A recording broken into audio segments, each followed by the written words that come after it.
San Francisco, California. Today I have a budget of $80 to see how far money will go in this place. This city is the hub of the Bay Area and Silicon Valley. Located in Northern California, it started to see massive growth during the 1850s gold rush. And San Francisco has become a hub for massive tech companies we all know. But ever since the pandemic, things here have been changing. My goal is not to splurge or to be frugal, but to find the best, most optimum way to spend the day. So let's get started. I start walking along this famous street called Market Street. Then I see this place called Blue Bottle Coffee. It seems pretty popular. This place is now global, but it was started just next door in Oakland. Okay, even though it's famous for its coffee, I go for a matcha latte with some oat milk. $7.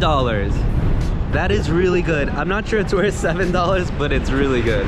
Next, I begin walking toward the Ferry Building. This is a place with cool shops and cafes. I see this donut shop, and since I'm already on a matcha kick, I order a matcha donut from this place called Donut Farm. $3. Ooh, that is really good donut. Definitely a very high quality premium donut taste. Next, I walk for 30 minutes, and let me just say San Francisco can get very cold. Even though this is California, its position next to the ocean makes it very windy and breezy at times. There's even a famous quote by Mark Twain, who once said, "The coldest winter I ever spent was a summer in San Francisco." The thing to know about San Francisco, a lot of times people think, oh, because it's in California, it's gonna be super warm.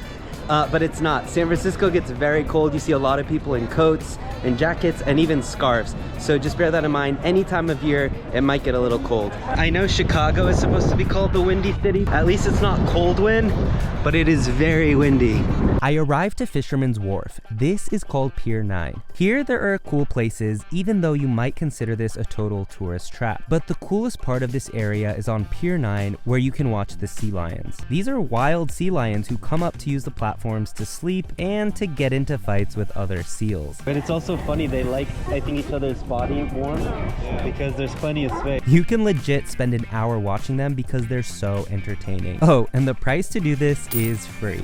Pier 39 is definitely quite touristy, but it's a good kind of touristy. It has a lot of charm, a lot of cool places that you can buy stuff, souvenirs, a lot of chocolate places, crepe places. So even though it's very touristy, it's not a reason not to visit. By now I'm getting hungry, so I walk a bit to this famous bakery called Bodine. This is crazy because this place is considered to be San Francisco's oldest continuing operating business. It was founded in 1849 at the start of the gold rush. They're famous for their sourdough bread. I order a turkey sandwich, chips, and a drink. And I soon realize this place is not cheap. $14, $4, $3. Of course, don't forget to add tax to your total because this is the US, so $2 for tax. If you want to bring a family of 4 here, you'd be looking at $100 for lunch. This is my day as a tourist in San Francisco, but overall, the city has changed a lot.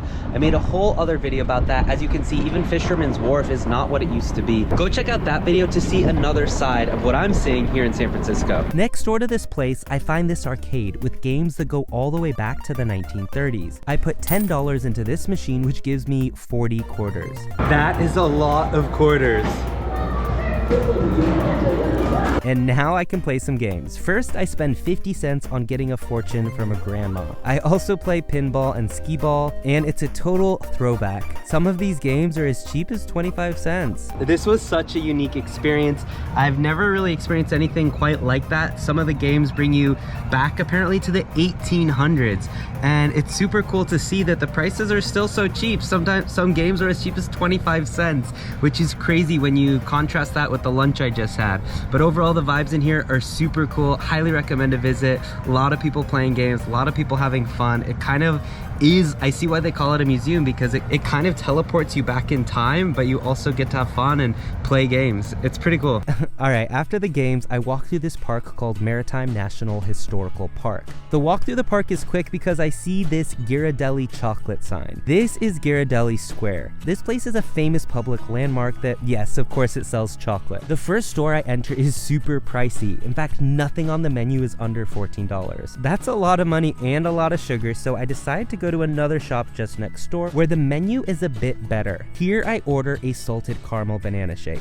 $9. All right, it's official. This is the best shake I've ever had. Yeah, I don't think I've ever spent that much on a dessert just for myself. Riding these cable cars is a super famous part of the experience of San Francisco. So naturally I want to ride one, but the line here is just way too long. I'm not sure 45 minutes worth of waiting is worth it, so instead I just continue to walk. Walking up these hills is super exhausting. I'm starting to wish I would have waited for that cable car, because this hill is a very steep incline.